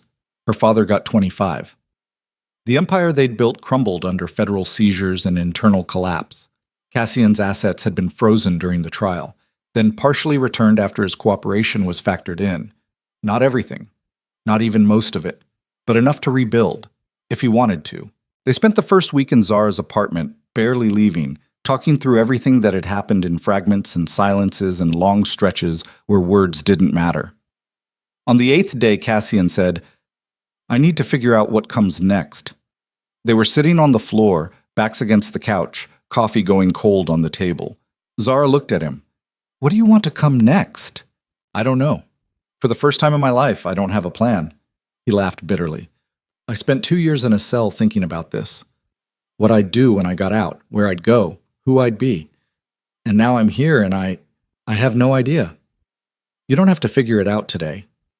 I know, but I can't go back to what I was. I can't rebuild the empire. I can't play the same games. So don't, Cassian turned toward her. Then what do I do? Whatever you want. You're free. Actually free. For the first time since you were 16. I don't know how to be free. Neither did I. But we'll figure it out. He stared at her for a long moment. Then he said, Move in with me. Zara blinked. What?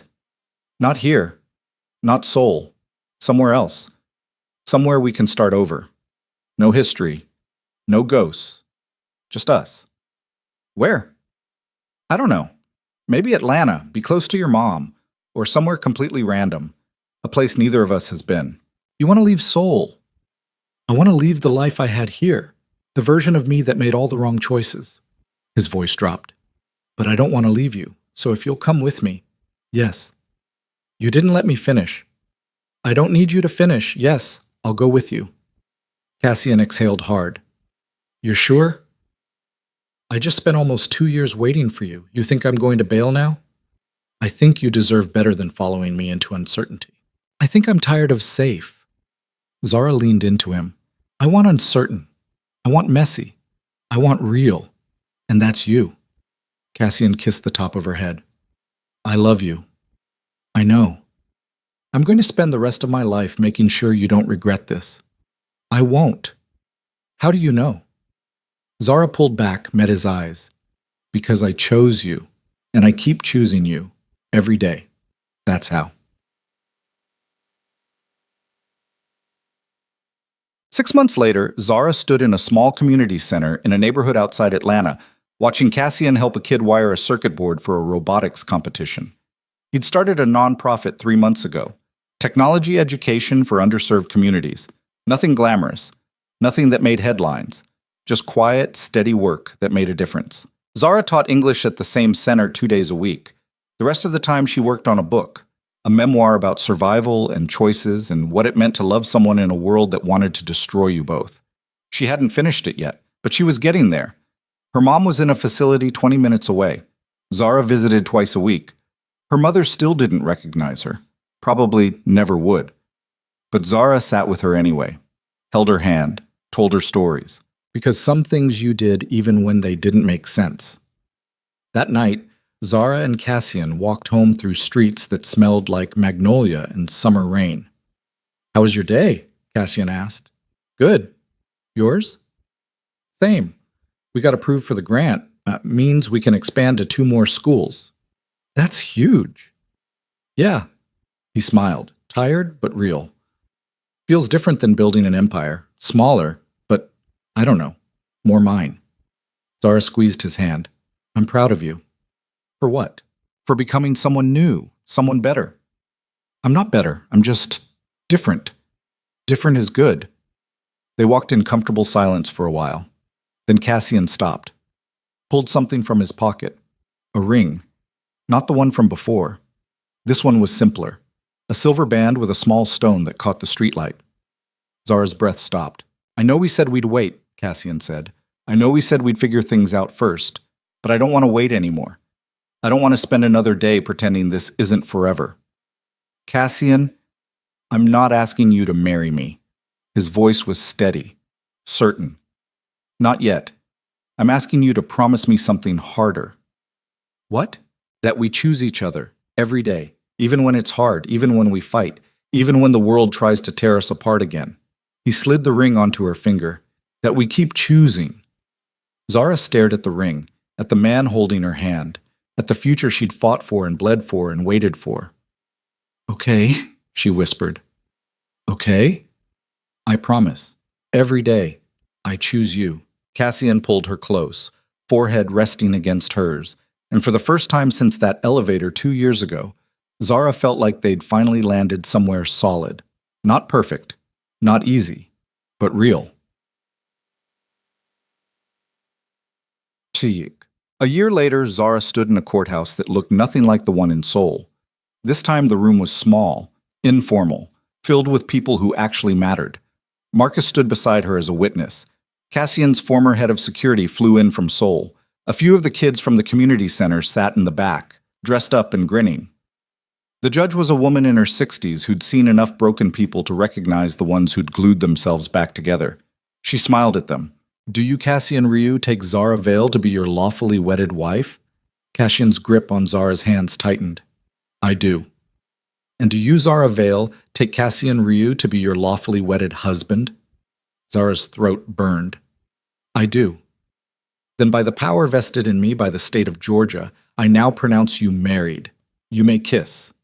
Cassian kissed her like he'd been waiting his entire life for permission. Zara kissed him back like she'd never let go. The room erupted in applause. Marcus was crying. He tried to hide it, but failed. One of the kids yelled, "Finally!" Zara laughed against Cassian's mouth. And somewhere in the back of her mind, she thought about the girl who'd walked into that elevator with a briefcase full of lies, who'd crashed a wedding to save a stranger, who'd fallen in love with someone she shouldn't have and fought like hell to keep him. That girl was gone. But the woman standing here, wearing a simple white dress, holding the hand of a man who'd been broken and rebuilt and was still figuring out how to be whole. She was stronger. She was sure. She was home. Eats. 3 years later, Zara sat on the porch of a house they'd bought in a neighborhood where nobody knew their history, watching Cassian chase their daughter across the yard. Her name was Elena. 2 years old. Dark hair, sharp eyes, a laugh that sounded like sunlight. She'd been a surprise. A beautiful, terrifying, life-changing surprise. Zara's book had been published 6 months before Elena was born. It sold okay. Not a bestseller, but enough that people read it, enough that occasionally someone would recognize her name and say, "You're the one who wrote about Seoul." She always said yes, and left it at that.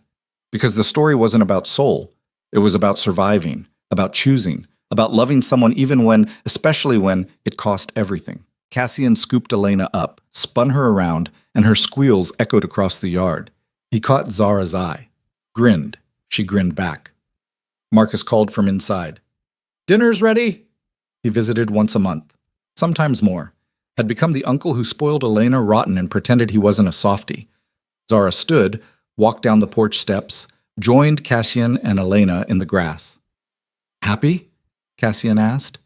Zara looked at their daughter, at the house, at the life they'd built from the wreckage. Yeah, she said, I'm happy. Me too. Elena grabbed both their hands. Go inside, hungry. Bossy, Cassian said. Wonder where she gets that, Zara said. Definitely you. Liar. He kissed her, quick, easy, real. They walked inside together, Elena between them, and Zara realized something she'd been too afraid to believe for a long time. They'd made it. Through the lies and the bullets and the prison walls and the long, aching months of rebuilding. They'd made it to the other side. Not unscathed, not unchanged, but together. And that was enough. More than enough. It was everything. Mchag. That night, after Elena was asleep and Marcus had driven back to his hotel, Zara and Cassian sat on the porch in the dark, shoulders touching, watching fireflies blink in the trees. Do you ever think about it? Cassian asked. Soul? The wedding? All of it. Sometimes. Do you regret it? Zara turned toward him. Which part? Any of it. She thought about that elevator, about the kiss at the altar, about every choice that had brought her here. No, she said. I don't regret it. Even the hard parts? Especially the hard parts. Because they brought me you. Cassian's hand found hers in the dark. I used to think I was untouchable. That if I built enough walls, nothing could hurt me. And now? Now I know that being touchable, being vulnerable, is the only thing that makes life worth living. He squeezed her hand. You taught me that. I didn't teach you anything. You just finally let yourself learn. Same thing. Not really. They sat in comfortable silence for a while. Then Cassian said, Thank you. For what? For crashing my wedding, for saving my life, for waiting, for choosing me even when I didn't deserve it. Zara leaned into him. You don't have to thank me for loving you. I know, but I'm going to anyway. She smiled against his shoulder. Okay. Okay. They stayed there until the fireflies faded and the stars came out in full force, mapping constellations across a sky that felt, for the first time in years, like it belonged to them. Not the parks, not the FBI, not Soul's glittering violence, just them. Two people who'd been broken and stitched back together and decided that the scars were worth it, that the fight was worth it, that love, messy, imperfect, hard-won love, was worth everything. And as Zara sat there, hand in Cassian's, listening to the night sounds of a life they'd built from nothing, she thought about that girl in the elevator one more time. The one who'd been drowning in debt and desperation. The one who'd delivered a briefcase full of lies. The one who'd kissed a stranger to save his life and accidentally saved her own. That girl had no idea what was coming, no idea how much blood and tears and terror lay ahead. But if Zara could go back, if she could whisper one thing to that terrified courier standing in Prugio Tower, she'd say, do it anyway, crash the wedding, kiss the groom, fight like hell. Because on the other side of the fear is something worth keeping, someone worth keeping. And that one reckless kiss? It's not just going to save his life. It's going to give you both something you never knew you needed. A future, a family, a home. Zara closed her eyes, breathed in the summer night, and let the past finally rest. Because the story wasn't over. It was just beginning, and this time they were writing it together.